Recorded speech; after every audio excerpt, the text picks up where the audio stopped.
दोस्तों, इस बात में कोई दो राय नहीं है कि धरती पर जीवन के अस्तित्व के जन्म को एक अरसा बीत चुका है और करोड़ों साल के इस विकास क्रम इंसानों से लेकर जानवरों और पेड़ पौधों तक खुद को हालात के हिसाब से काफी बदला है। लेकिन क्या आप जानते हैं कि आज से 6.5 करोड़ साल पहले जब 10 किलोमीटर बड़े एस्ट्रॉयड ने पृथ्वी से टकराकर महाप्रलय सर्जा था, तब धरती के 95% जानवर मौत के घाट उतर चुके थे। लेकिन इतनी भयंकर तबाही में भी कैसे हमारे पूर्वज मैमल्स ने खुद की जान बचाई और इतने बड़े विकास क्रम में हालातों के मुताबिक खुद को बदलकर पहले बंदर, फिर एप्स और फिर आखिर में इंसान कैसे बने, जानेंगे पृथ्वी पर इंसानों की उत्पत्ति की पूरी कहानी आज के इस वीडियो में। तो अपने कुर्सी की पेटी बांध लीजिए और नए दर्शक चैनल को सब्सक्राइब भी कर दीजिए। दोस्तों, हमारे पिछले वीडियो में हमने पृथ्वी के निर्माण से लेकर डायनासोर के विनाश तक का पूरा सफर देखा था, जिसे बाद में इस वीडियो के डिस्क्रिप्शन में दिए गए लिंक पर क्लिक करके आप देख सकते हैं। फिलहाल मैमल से इंसान बनने के सफर की शुरुआत करें तो करीब 140 मिलियन सालों तक धरती पर राज करने के बाद जब धरती पर गिरे विशालकाय एस्ट्रॉयड के सामने डायनासोर्स ने अपना दम तोड़ दिया, तब सत्ता जिसके हाथ में आई वो थे मैमल्स, जो डायनासोर्स के युग के दौरान भी उसी जंगल का हिस्सा हुआ करते थे। लेकिन इतने विशालकाय डायनासोर्स के सामने इनका अस्तित्व कुछ नहीं था।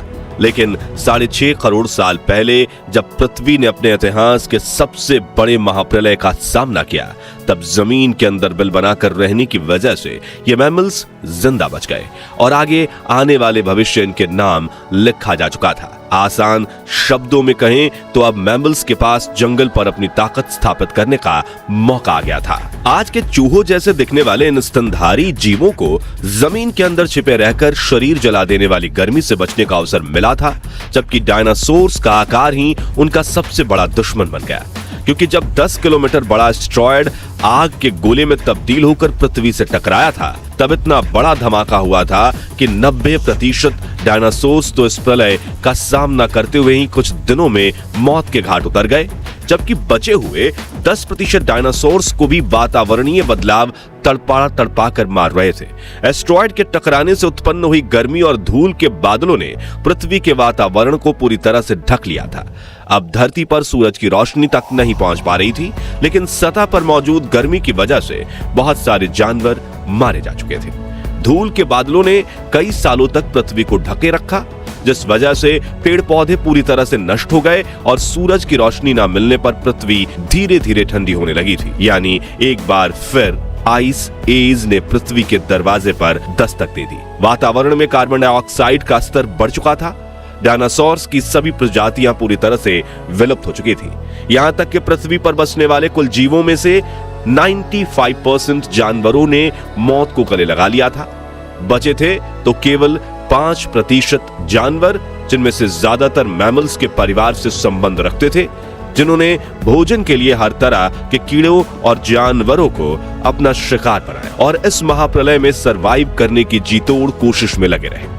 ऐसे ही कुछ हजार साल बीत गए और अब धीरे धीरे धूल के बादलों ने हटना शुरू किया और पृथ्वी पर जमी बर्फ फिर से पिघलने लगी। यानी कि इस बार का आइस एज लाखों साल लंबा नहीं चला था।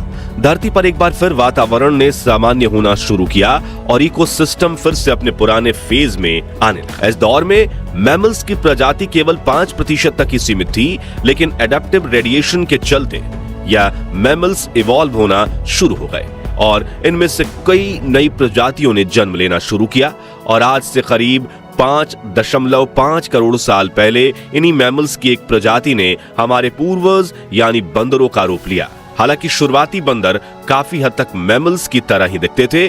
उनकी शारीरिक बनावट कुछ इस तरह थी कि उनके चेहरे पर आंखें आगे की ओर थीं और शरीर काफी छोटा था। लेकिन समय के साथ इनका विकास होता रहा।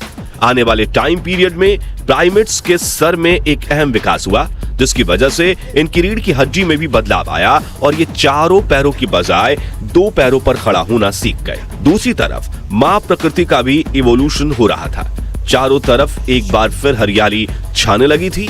हालांकि इस बार के पेड़ पौधे डायनासोर के युग में विशाल काय तो नहीं थे, लेकिन अब यही इनका नॉर्मल फॉर्म बन चुका था और अब धरती का तापमान 24 डिग्री सेल्सियस तक पहुंच चुका था। आज से करीब 4.5 करोड़ साल पहले क्रस्ट में बदलाव के दौरान अपनी धुरी पर घूमने की पृथ्वी की रफ्तार में भी बदलाव आया था और अब हमारे दिन 24 घंटे के हो चुके थे। यहाँ एक और गौर करने वाली बात यह है कि इस दौरान पृथ्वी की टेक्टोनिक प्लेटों में भी हलचल होना शुरू हुई और हमारा देश यानी भारत अफ्रीका से अलग होकर एशिया की तरफ बढ़ने लगा। स्लो मूवमेंट के दौरान लाखों करोड़ों सालों के बाद ये एशिया से आ टकराया और इसी वजह से हिमालय पर्वत श्रृंखला का निर्माण हुआ था, जिसमें माउंट एवरेस्ट और कैलाश पर्वत जैसे अनोखे और विशाल पर्वत भी शामिल थे। टेक्टोनिक प्लेटों के इस टकराव की वजह से ही भारत की भौगोलिक स्थिति भी कुछ हद तक बदली थी और भारत में कई बड़ी नदियों के निर्माण की नींव रखी जा चुकी थी। दूसरी तरफ दुनिया में हरी घास के मैदानों का विकास हो रहा था, साथ ही एक से दूसरी और दूसरी से तीसरी ऐसे करके जानवरों की कई अलग अलग प्रजातियों का विकास हो रहा था, जिससे नए विकसित हुए जानवर शिकार और रहने के लिए अपने पूर्वजों के तरीके को अपनाने के बजाय खुद के नए तरीके विकसित कर रहे थे। वहीं मैमल्स ने भी दूसरे जानवरों का शिकार करके उन्हें मार गिराने की तरकीब एडॉप्ट कर ली थी। इसी तरह हजारों लाखों साल बीत गए और आज से करीब 3 करोड़ साल पहले पृथ्वी ने अपने सबसे खूबसूरत स्वरूप को ले लिया। चारों तरफ हरियाली थी, हजारों प्रजातियों के जानवर थे, नदियों में पर्याप्त पानी था और तापमान 24 से 28 डिग्री के बीच रहने लगा था। लेकिन आने वाले सालों में पृथ्वी पर एक ऐसी प्रजाति का विकास होने वाला था जो आज पूरी दुनिया पर राज कर रही है। जी हां, हम बात कर रहे हैं इंसानों की, जिनके विकास की प्रक्रिया काफी ज्यादा रोमांचक है। दरअसल 25 मिलियन ईयर्स पहले ईस्ट अफ्रीका में एक बड़ी हलचल हुई, जिससे एक नई पर्वत श्रृंखला पनपी, जिसे आज हम चलकर ईस्ट अफ्रीकन रिफ्ट के नाम से जानते हैं। और ऐसा कहना बिल्कुल गलत भी नहीं होगा कि अगर ये पर्वत श्रृंखला ना बनी होती तो शायद इंसानों के विकास की प्रक्रिया काफी धीमी पड़ जाती या होती ही नहीं। ऐसा इसलिए क्योंकि इस माउंटेन रेंज के बनने के बाद वहां मौजूद जंगल में हवा का प्रवाह कम होने लगा।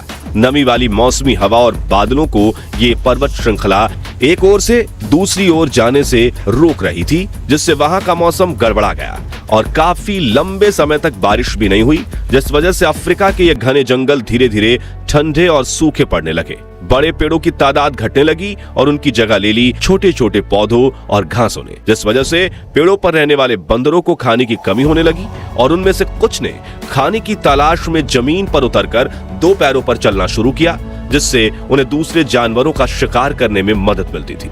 इस बदलाव के कारण धीरे धीरे कुछ बंदर चिंपैंजी बने तो बंदर हमारे पूर्वज एप्स यानी वानर में परिवर्तित हुए। इसी वजह से आज के चिंपैंजी और इंसानों का डीएनए 99% मेल खाता है, जबकि आज के बंदर और इंसानों के डीएनए में 93% समानता है, क्योंकि उस वक्त के एप्स खाने की तलाश में चलते हुए पृथ्वी के दूसरे हिस्सों में फैलने लगे और धीरे धीरे उनके शरीर का रंग रूप वहां के मौसम के हिसाब से बदलता गया।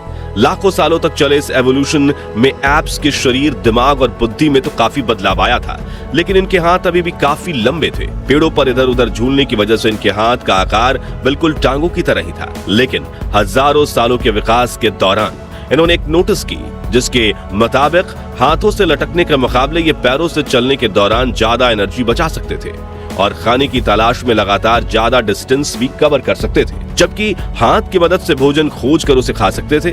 इसलिए उन्होंने चलने फिरने के लिए पैरों का इस्तेमाल बढ़ाया और समय समय पर इनके शारीरिक ढांचे में भी बदलाव आने लगे।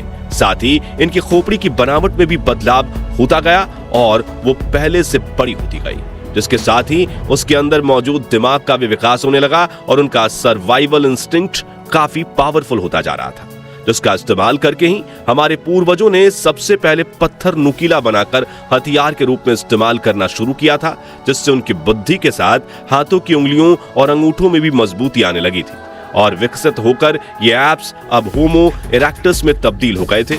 जी हां, ये हमारे वही पूर्वज थे जिन्होंने पहली बार झुंड में रहना शुरू किया था। यहाँ गौर करने वाली बात यह है कि पहले जब वाइल्ड फायर होती थी तो हमारे पूर्वज उससे दूर भागते थे, लेकिन होमो इरेक्टस ने ही सबसे पहले उस आग का इस्तेमाल करना शुरू किया था। जी हाँ, शुरुआत में तो वो जंगल से जली हुई आग को अपनी गुफाओं में लाते थे, लेकिन फिर उन्होंने आग को जलाना सीखा और यह हमारे इतिहास की सबसे बड़ी खोज थी, जिसने एवोल्यूशन की प्रोसेस को बूस्ट दे दिया। दरअसल अब हमारे पूर्वज इस आग से खुद के शरीर को गर्म तो रखते ही थे, साथ ही उन्होंने इस पर मांस को पकाकर खाना भी शुरू कर दिया, जिससे कच्चे मांस को चबाने में जो एनर्जी यूज होती थी, अब पका हुआ मांस खाने और पचाने में उससे कम ऊर्जा का इस्तेमाल होने लगा, जिससे बची हुई ऊर्जा को वो बुद्धि के विकास के लिए इस्तेमाल करने लगे, जिस वजह से आने वाली पीढ़ियां बड़े दिमाग के साथ पैदा होने लगी। इसी बड़े दिमाग के इस्तेमाल से उन्होंने शिकार के लिए अनेक हथियार बनाना शुरू किया, खुद के लिए गुफाओं में घर बनाना शुरू किया और बड़े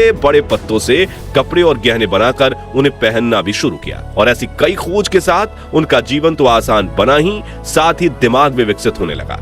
और आज से करीब 3 लाख साल पहले बड़े दिमाग वाले इंसान यानी कि मॉडर्न ह्यूमंस का जन्म हुआ। अब उनकी आवाज की नली भी अलग ढांचे में विकसित हुई, जिससे वो कई आवाजें निकालकर अपने समूह के दूसरे लोगों के साथ कम्युनिकेट करने लगे। इसी तरह से अगले 2 लाख सालों तक उनका लगातार विकास होता रहा और इस एवोल्यूशन में इंसानों ने कई भाषाओं का विकास किया, खुद के लिए घर बनाए, सर्वाइवल के लिए काम करना शुरू किया और एक दूसरे से ही अपने इलाके की रक्षा करने के लिए बाण और तलवार जैसे कई हथियार बनाए, जो अपने आप में बहुत ज्यादा रोमांचक कहानी है।